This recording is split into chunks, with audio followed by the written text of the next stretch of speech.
여러분 안녕하십니까? 이어서 광주 전남권 소식입니다. 광주시가 6.3 대선 지역대표 공약으로 5.18 정신 헌법 전문 수록과 인공지능 데이터 육성 전략 등을 발굴했습니다.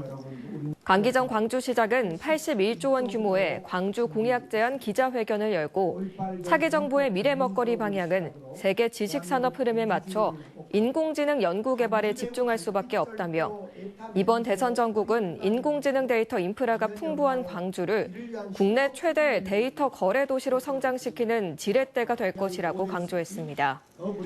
광주시는 초거대 국가 컴퓨팅 센터와 아시아 문화중심 도시 조성청 설립, 민군 통합공항, 5.18 구묘지 민주공원화 등 40개 지역 공약 사업을 여야 대선 후보들에게 제시해 공약에 반영되도록 할 계획입니다. 김영록 전남지사가 조기 대선에 출마하지 않겠다고 밝혔습니다. 김 지사는 오늘 국회에서 기자회견을 열고 우리의 시대 정신은 내란 정권 교체라며 이런 시대 정신의 중심에 있는 이재명 대표와 함께 단일 대우로 나라를 바로 세워야 한다고 강조했습니다.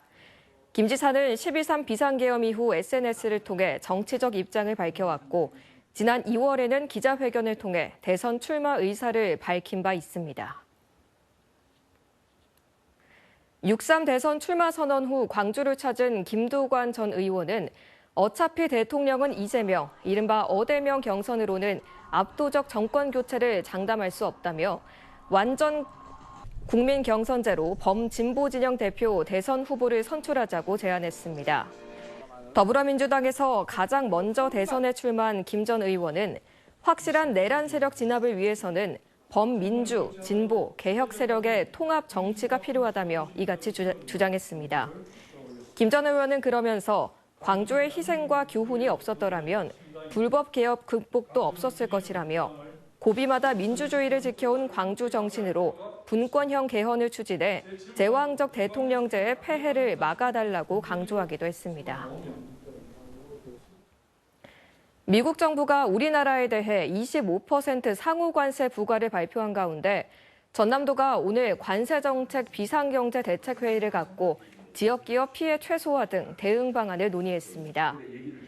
오늘 회의에서는 수출 물류비 절감을 위한 광양항 활성화 지원과 탄소 중립, 스마트화 제조 공정 설비 개선 지원, 배터리 산업 다각화 등이 논의됐습니다. 전남도는 관세 부과에 따른 피해 기업을 대상으로 긴급 경영 안정자금 100억 원을 지원하고 수출 기업 지원 보증에도 나설 계획입니다.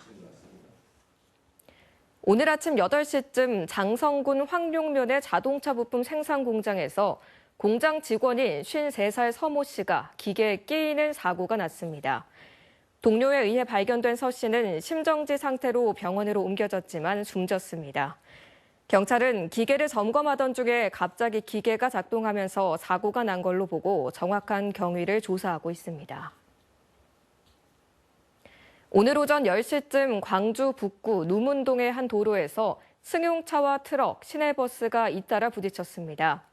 이 사고로 인명피해는 없었지만 4개 차선 중 3개 차선이 통제되면서 한동안 차량이 막혔습니다.